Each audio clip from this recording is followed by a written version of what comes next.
Let's talk about plans to privatise Channel 4. A lot of people have got, frankly, their knickers in a twist about it. We spoke a little bit earlier to the Shadow Culture Secretary, Lucy Powell, who said it's cultural vandalism, and this is about the government not liking Channel 4 News and wanting to change Channel 4, taking it out of public ownership and, although not actually publicly funded, and selling it off to the highest bidder, probably abroad. And she said to me, well, generally, younger people like Channel 4. Maybe not yourself, which I thought was a little bit harsh from Lucy Powell. But let's talk about this with Darwin Friend, who's a policy analyst at the TaxPayers Alliance. Good morning to you, Darwin. Good morning, Julia. Thank you very much for joining us. We're asking people on social media this morning, actually, should the government sell off Channel 4? And if so, who you would like to buy it? The most common name that's come up so far is Elon Musk, after he's bought a small stake in Twitter as well. Explain to us, first of all, the setting up of Channel 4 back, I mean, I was very, very young and did watch it, 1982. It was publicly owned and publicly funded. But tell us how it exists right now.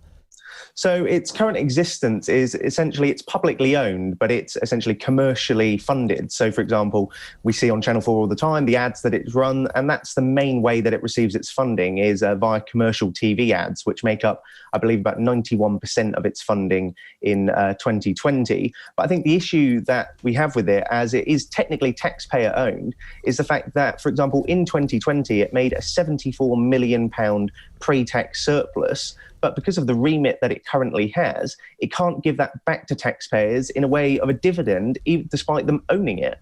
And instead, it is forced to reinvest that in the TV industry instead in the UK. Now, that's not a bad thing in itself, but I think when taxpayers are owning it, they should receive a financial benefit. Yes. And if they're not, then it should be sold off. But presumably when they make a loss, we have to cover it. Well, it's not really the same like that, no. So they don't really make losses per se, but the taxpayers ultimately are on the hook, really. I mean, for example, in 2007, there was this case of the government offering £14 million to fund the Channel 4's switch over to digital.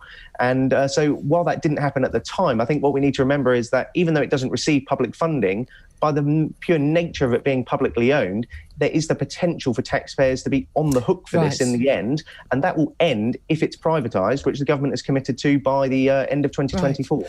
Now, Nadine Dorries has said that the Channel 4 is being held back by being publicly owned.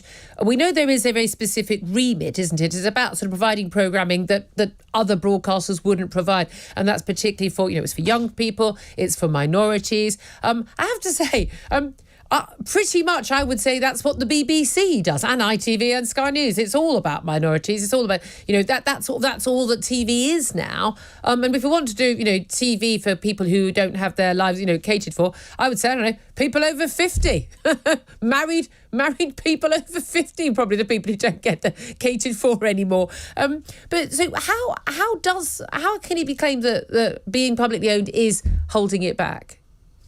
I mean, I think the fact that it's being held back is the fact that, if we look at the value of Channel 4, I believe it's about 1% or roughly around about that of the value of Netflix. And so I think we have got a changing media market. I mean, when the BBC was set up, when Channel 4 was set up, it was completely different. There were very few TV channels around. There certainly wasn't streaming options. And that's now completely changed. I mean, if we look at the terrestrial TV market, there's so many options now, even on Freeview. And then we have got these big streaming giants such as Amazon and Netflix as well. And when they are investing significant amounts in the UK market, for example, Netflix in 2020 increased its investing in UK originated content to £750 million, then I think actually we need to free up Channel 4. It needs to go into privatisation so that then it can actually be freed up to access private financing so that then it can actually increase its own spending and compete more fairly with these privatised channels already. Yeah, I mean, it is the only free streaming service. I'm very aware when I am watching something on their app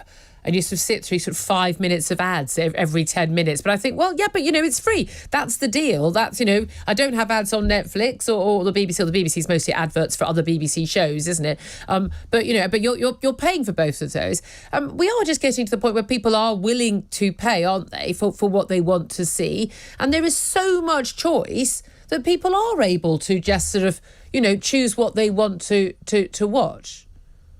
Yeah, I mean, there isn't that loyalty, shall I say, to channels that there perhaps used to be. And so what is the case is the fact that people are now willing to go off somewhere else. They're not just going to sit there and watch Freeview channels. If that isn't what they want to be watching, they will go and pay a monthly subscription to Netflix or to Amazon Prime or something along those lines. And I think what Channel 4 now has to do, I mean, as you mentioned, Lucy Powell earlier was talking about its unique selling point being for younger audiences and so on. Why would that change under a privatisation? If that is the thing that really draws in its viewership, then whoever decides to own Channel 4 in the future is going to want to cater their what they produce to that market specifically. And I think one of the big benefits Channel 4 can actually take away from privatisation is that it will actually be able to then commercialise and sell what it produces to other broadcasters and around the world, which its current remit doesn't allow, because it has to buy all of the content it shows from privately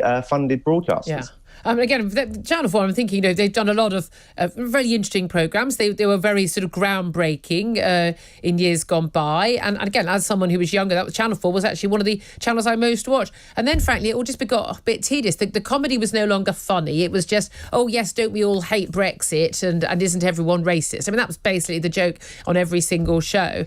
It all just, frankly, got a bit tedious. Yes, I've got old and cynical, probably. But I think that the reality is that, the watching figures don't show that it is a hugely popular station for a lot of people who do have other options, bearing in mind that most young people just don't watch telly at all anymore. Who would want to buy it? That's the big question. People are talking about companies like Netflix buying it, and how much would they be likely to have to pay? And where does that money go when they do pay it?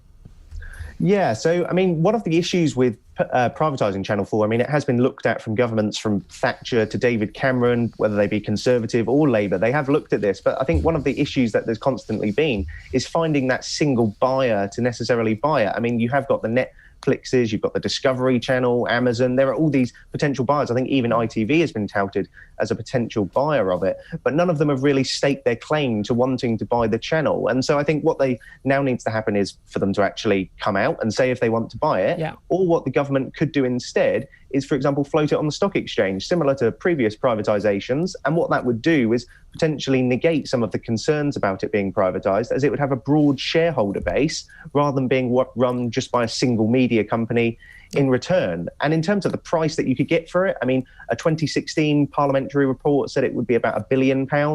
Angela Eagle has said in the past in Parliament that it could be 1 to 2 billion. And then other reports, for example, have said it could be between 800 million and up to 5 billion pounds. But we're just plucking names out of a hat. But the key thing is we don't end up getting the money ourselves, do we? We'll have to leave it there. Darwin Friend, the Taxpayers Alliance, really appreciate you joining us.